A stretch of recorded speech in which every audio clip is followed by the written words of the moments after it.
Avant les chevaliers, avant les guerres saintes, il y eut une décision qui a sauvé l'humanité de l'extinction.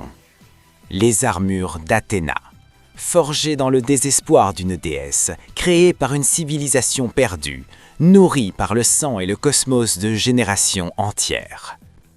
Préparez votre cosmos, car aujourd'hui nous allons découvrir l'un des plus grands mystères de l'univers de Saint Seiya.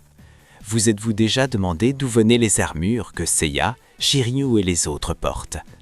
Ce ne sont pas de simples morceaux de métal brillant, ce sont des reliques millénaires dotées d'une âme, d'une histoire et d'une science divine derrière leur création. Dans cette vidéo, nous allons tout dévoiler, de la nécessité désespérée d'Athéna durant l'ère mythologique jusqu'au rôle crucial des alchimistes de Mu. Nous allons comprendre comment la technologie muvienne et le sang des dieux ont façonné la défense de l'humanité. Je suis Gold Saint, et si vous êtes un fan de Saint Seiya, abonnez-vous à cette chaîne et laissez votre like. Notre histoire commence dans un passé si lointain que l'histoire se confond avec le mythe, l'ère mythologique. Imaginez un monde où les dieux marchaient parmi les hommes et où la Terre était l'enjeu d'une dispute cosmique. Tout a basculé lorsque Zeus, le seigneur de l'Olympe, simplement disparut, laissant le gouvernement du monde terrestre entre les mains de sa fille favorite, Athéna. Mais la paix fut de courte durée. Poséidon, l'empereur des mers, y vit l'opportunité parfaite pour étendre sa domination et inonder la surface. C'est ainsi qu'a éclaté la première guerre sainte. Et voici le détail que beaucoup oublient. Au début, les guerriers d'Athéna ne se battaient qu'avec leur courage et leurs poings. Pendant ce temps, Poséidon avait équipé ses généraux, les Marinas, avec les écailles ou scales. Ces protections étaient forgées dans un matériau inconnu y conféraient un avantage déloyal. Le résultat fut un massacre. Les jeunes guerriers de la justice se faisaient décimer par les lances de la puissance défensive des écailles. Athéna, qui a horreur des armes, réalisa que s'il ne donnait pas à ses protégés un moyen de survivre, l'humanité serait éteinte sous les vagues de l'océan. C'est de cette nécessité urgente qu'émet le projet des armures, ou cloths. Mais Athéna, bien qu'étant la déesse de la sagesse, n'était pas forgeronne. Pour transformer sa vision en réalité, elle a cherché l'aide des plus grands alchimistes et artisans que le monde ait jamais portés, les habitants du continent perdu de Mu, aussi connus sous le nom de Lémuriens ou Muviens.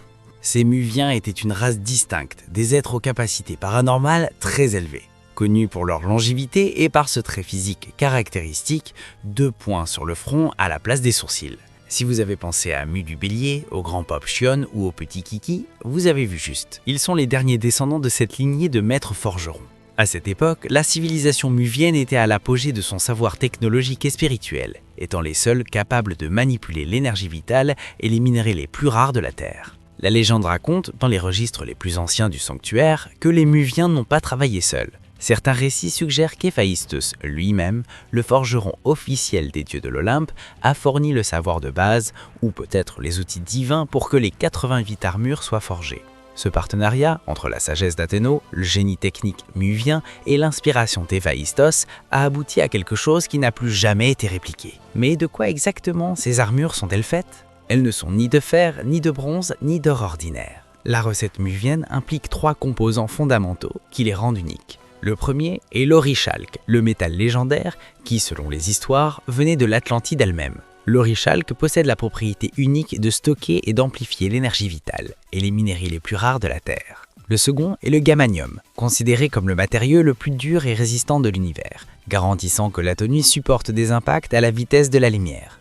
Enfin, nous avons la poussière d'étoile, ou Stardust Sand. C'est l'ingrédient magique. C'est la poussière d'étoile qui confère une conscience à l'armure. Grâce à ces composants, les armures de Saint Seiya sont des entités spirituelles vivantes. Elles possèdent une mémoire et une volonté propre. Elles sont liées à une des 88 constellations du ciel qui servent d'espèce de matrice énergétique ou d'âme pour la tenue. C'est pour cela qu'une armure peut choisir son porteur. Nous l'avons vu clairement lorsque l'armure dit Sagittaire a volé pour protéger Seiya d'innombrables fois, reconnaissant sa détermination. D'un autre côté, si un chevalier devient maléfique ou perd sa dignité, l'armure peut simplement l'abandonner, comme cela s'est produit avec le Crevel, masque de mort du corsaire, durant son combat dans les 12 maisons.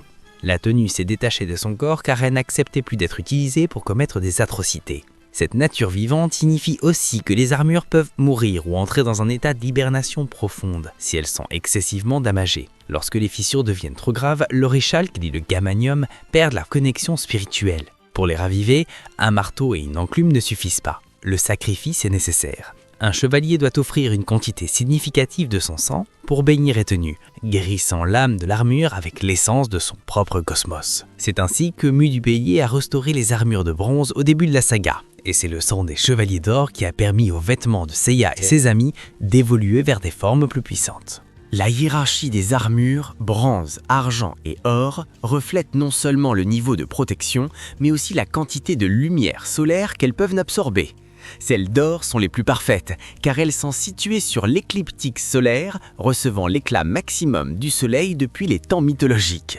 Elles peuvent résister à des températures proches du zéro absolu et sont virtuellement indestructibles par des moyens communs. Cependant, l'histoire de la création n'est pas faite que de succès. Durant le processus de développement sur Mu, il y eut des prototypes et des échecs. Ce furent les origines de ce qu'on appelle les armures noires.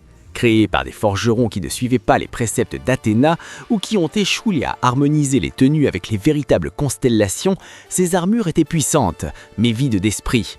Elles ont fini par être emportées sur l'île de la Reine Morte, un lieu désolé où des chevaliers renégats, n'ayant pas réussi à obtenir une armure légitime, les revêtaient pour chercher un pouvoir égoïste. La tragédie fait aussi partie de cet héritage.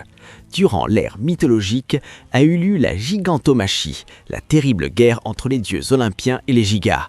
Dans ce conflit dévastateur, le continent de Mu a fini par être submergé dans les profondeurs de l'océan, emportant avec lui la majeure partie du savoir technique sur la création de nouvelles armures. C'est pour cela que les 88 originales sont si précieuses. Plus personne ne sait comment fabriquer une armure de zéro. Ce qu'il reste, ce sont seulement des techniques de réparation préservées à grand-peine par la lignée de Jamir. Un autre moment crucial de l'histoire fut la guerre contre Arès, le dieu de la guerre sanguinaire. Arès et ses 4 armées de berserkers, terreur, feu, désastre et peur, ont failli vaincre les chevaliers d'Athéna. Les berserkers étaient si violents que les armures de bronze et d'argent se faisaient déchiqueter.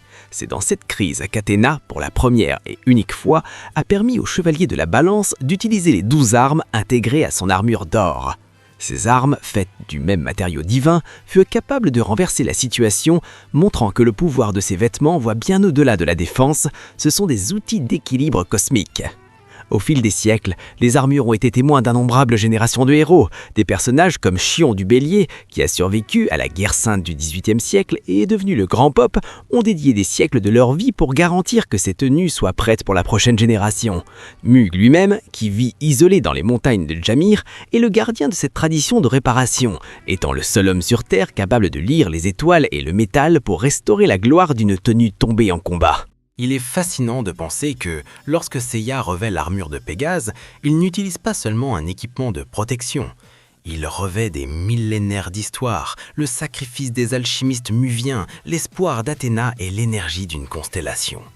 Chaque éraflure sur l'armure raconte l'histoire d'une bataille passée pour la défense de la Terre. La vidéo nous rappelle que les armures sont, en fin de compte, la manifestation physique de la connexion entre l'être humain et l'univers. Elles exigent que l'utilisateur éveille le 7e sens, l'essence ultime du cosmos, pour que le métal et la chair ne fassent plus qu'un. Sans le cosmos du chevalier, l'armure n'est qu'un poids mort. Sans l'armure, le chevalier est vulnérable à la furie des dieux.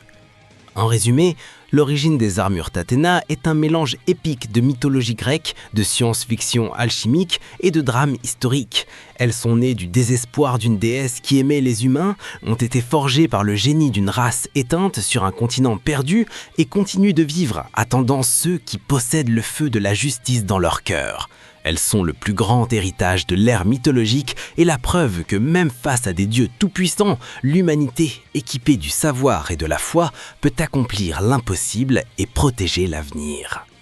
Les armures sont bien plus que des jouets ou des accessoires d'anime. Ce sont les symboles définitifs montrant que le sacrifice et l'ingéniosité peuvent créer des légendes qui durent pour toujours.